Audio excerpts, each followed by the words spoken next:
ঠিক আছে, আমি তোমার উপকার করছি, এটা হলো দেওয়া নেওয়া।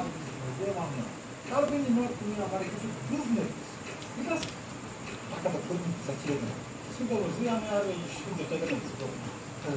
এই জন্যে সারা জীবন গরিব করেই দিতে, আমার কাছ থেকে 20,000 টাকা দিচ্ছে, টাকা ফেরত দিই কেন? তুই গরিব, তো নুন আনতে পারত, এই টাকাটা দিয়ে তুই ব্যবসা কর, তাহলে তোর জীবন উন্নতি হবে, বুঝতে পারছ না?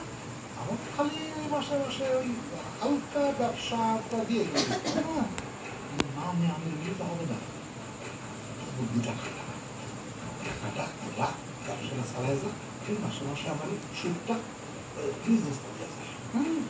ব্যবসা ঠিক আছে, দেখি টাকাটা দিয়ে এত ছোট করে ব্যবসা করছে। আমি শুনে কাজ কত যে টাকাটা আছে এই মাসে সুদটা দিয়ে হবে।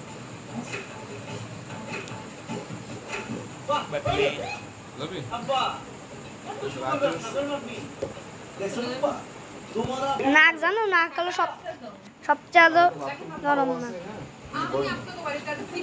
লাইট আছে।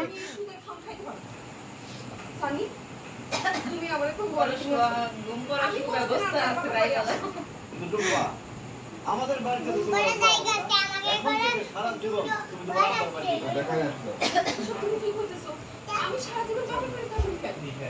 কারণ আমি একটা সুদখোরের মেয়ের সাথে সংসার করব না, একটা সুদখোরের সাথে আমি কোনো সম্পর্ক রাখব না, একটা সুদখোর আমার শ্বশুর, এটা আমি মাইনা নিতে পারবো না। আমি গেলাম, তুমি তোমার সুদখোর আব্বাস উনি আমার